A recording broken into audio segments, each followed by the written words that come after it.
जय श्री राम। जय ज्योतिष। आज की बात पैरेट्स को लेकर। पैरेट तोता जो कि सनातन धर्म में एक विशेष अहमियत रखता है, जिसका ज्योतिष के हिसाब से संबंध बुध ग्रह के साथ है और शुभता के हिसाब से बहुत से भारतीय समाज के अंदर किसी भी शुभ कार्य को तोते के रूप में रखा जाता है।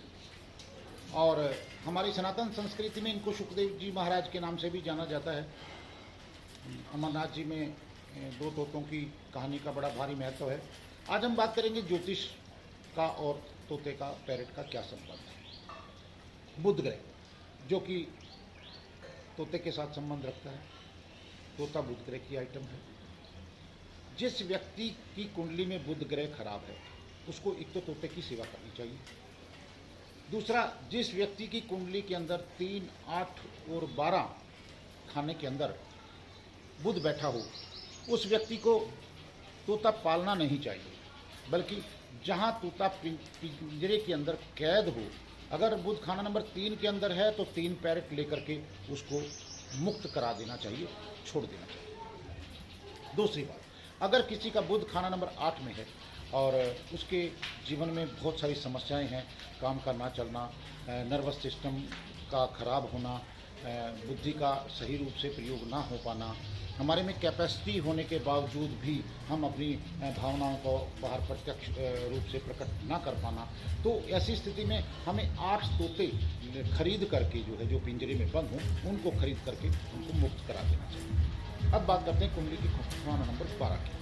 यहाँ पर भी कुंडली का खाना नंबर 12 आकाश, जब बुध खाना नंबर 12 में बैठा तो वो आकाश है, खुला आकाश, तो वो बेहतर होगा कि हम 12 पैरेट तोते लेकर के हम उसको आकाश में छोड़ दें। ये इन उपायों से आपके जो रुके हुए कार्य हैं उनमें गतिशीलता आएगी और आपका ग्रह सक्रिय होगा।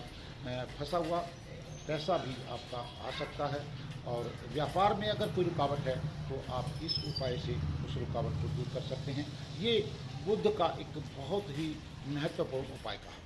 और ख़ास तौर से जैसे बुध किसी का कुंडली का खाना नंबर 4 में हो, अगर ऐसा व्यक्ति बुध को पालता है तो याद रखना, ये बुध तोते को पालता है तो ये तोता उसकी माँ के लिए बड़ा हानिकारक होगा।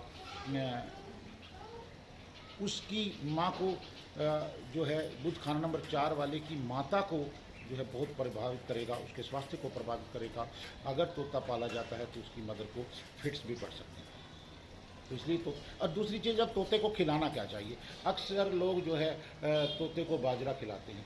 देखिए, बाजरा जो है वो राहु की आइटम में आ जाता है और वो अधिकतर जो है वो अपना कबूतर को खिलाया जाता है। हमें जो है मूंग जो है, साबत मूंग जो है वो हमें भिगो करके तोते को खिलाना चाहिए।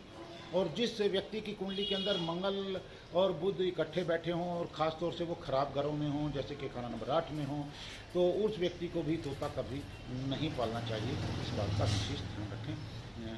वो आपके लिए बहुत भारी खराब साबित होगा। तोता हमारे जीवन में बहुत अधिक महत्व रखता है, बल्कि बहुत से समाज के अंदर जब मकान बनाया जाता है और देहली लगाई जाती है तो वहाँ हमारे परंपरा है कि हरियाणा में तो ख़ास तौर से कि तोता एक नकली लेकर के वो लड़की के हाथ से बनवाया जाता है दरवाजे के अंदर। क्यों बनवाया जाता है? क्योंकि बुध वाणी का कारक ग्रह भी है और बुध जो है, तोता जो है मीठी वाणी बोलता है, उस घर में रहने वालों की वाणी मीठी हो। और दूसरी एक और चीज़ भी कहावत हमारे यहाँ प्रसिद्ध है कि अगर किसी कोई बच्चा ना बोलता हो, तोते का जूठा पानी लेकर उसको कुछ दिन तक पिला दिया जाए तो बच्चा जो है तुतलाना भी बंद करता है और बोलना भी आरम्भ कर देता है। तो ये आज एक छोटा सा टॉपिक पेरेंट्स के बारे में आप लोगों को उम्मीद है अच्छा लगेगा। ये जानकारी आप लोगों तक पहुँचाएँ। धन्यवाद। जय श्री राम। जय ज्योति।